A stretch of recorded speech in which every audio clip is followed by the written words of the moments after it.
सिखा सके कि अगर श्री राम भी आ जाए और आपके देश के खिलाफ बोले तो आप उनको भी नकार देना, क्योंकि आपके लिए सबसे पहले आपका देश है और उसके बाद धर्म है। जो धर्म पे सियासत करते हो वो इन बातों को क्या बोलेंगे। और इसीलिए जापान आज विकसित देश है और आज हम कहां पे हैं? आज अभी हम डेवलपिंग कंट्री हैं। शिक्षा मंत्री जी यहीं पे हैं। आज बेसिक शिक्षा का विभाग जो है वो बेसलेस विभाग हो चुका है, क्योंकि इसी सदन में कई बार बोला गया कि मंत्री जी विद्यालय जर्जर हो चुके हैं, विद्यालयों को बनवा दो। मंत्री जी ने कहा स्कूलों में जो है शौचालय नहीं है, बनवा दीजिए। मंत्री जी ने कहा ना। हमने कहा कि मंत्री जी बच्चों को वहां पे शुद्ध पेयजल नहीं मिल रहा, जल दिलवा दीजिए। मंत्री जी को कहा कि मंत्री जी शिक्षा में तो मर मर के काम कर रहे हैं। अरे मंत्री जी उनका मानदेय बढ़ा दो, उनका समन्वय कर दो। मंत्री जी कहते हैं विभाग जो है वो अंधा और गूंगा हो गया है।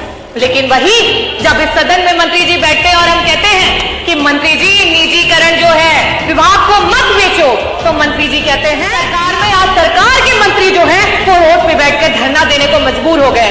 हम उस सरकार से आज विजन की बात सुन रहे हैं जिनके मंत्री आज हम उप केंद्र की बात सरकारी मंत्री जी हैं कि आज मधुशालाएं हर जगह दिखाई दे रही हैं और हमारी पाठशालाएं बंद होती चली जा रही हैं।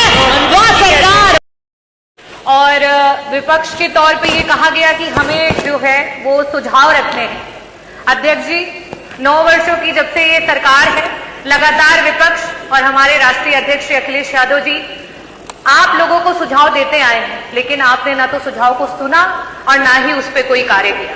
मैं अध्यक्ष जी अगर विजन के उत्तर प्रदेश के विजन की बात करूंगी तो ये जरूर कहना चाहूंगी कि प्रदेश का विजन तभी धरातल पर उतरेगा जब उसका सारा विभाग एकत्रित होकर के एक साथ काम करेगा।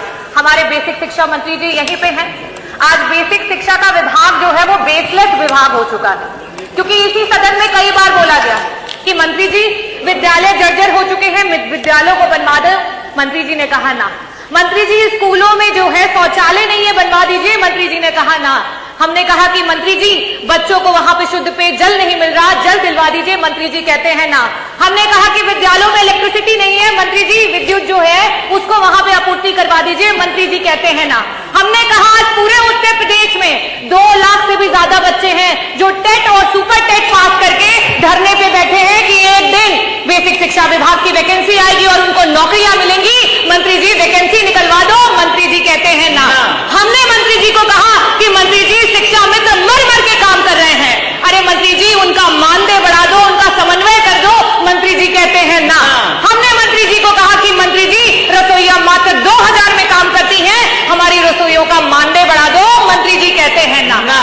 अरे समय बड़ा कम है, मैं आऊंगी। हमारे ऊर्जा मंत्री जी दिखाई नहीं दे रहे हैं। आज ऊर्जा विभाग जो है डबल बी विभाग हो गया है। डबल बी माने बी से भ्रष्टाचार और बी से भेदभाव। मंत्री जी जब जनता के बीच में जाते हैं तो कहते हैं निजीकरण मेरा अकेले का निर्णय नहीं है।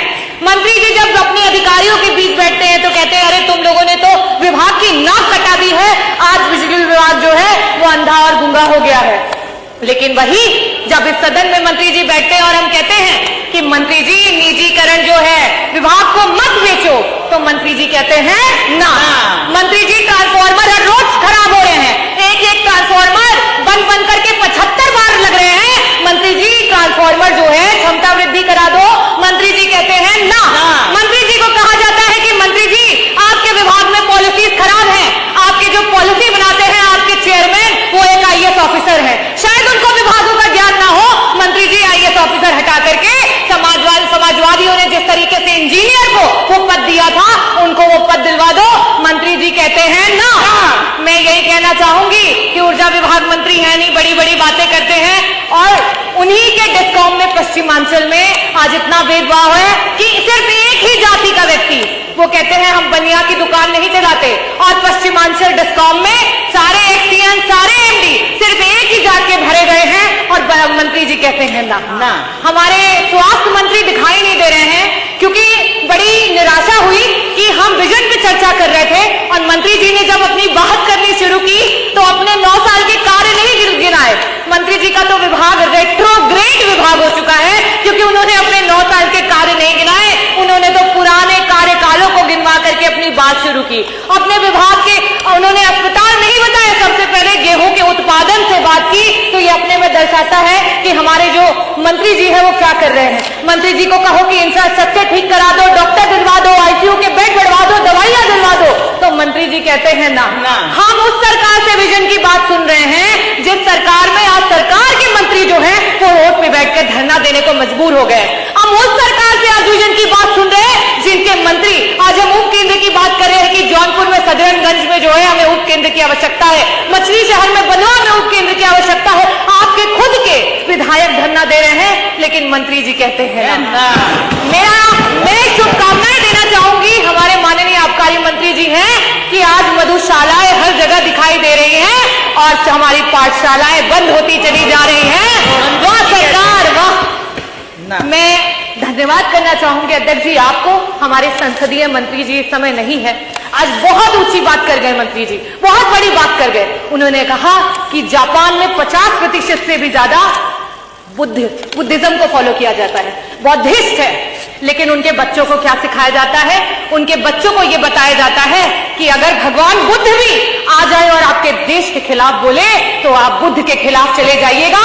ये आपका देश प्रेम है। हमारा देश 80% हिंदुओं का है।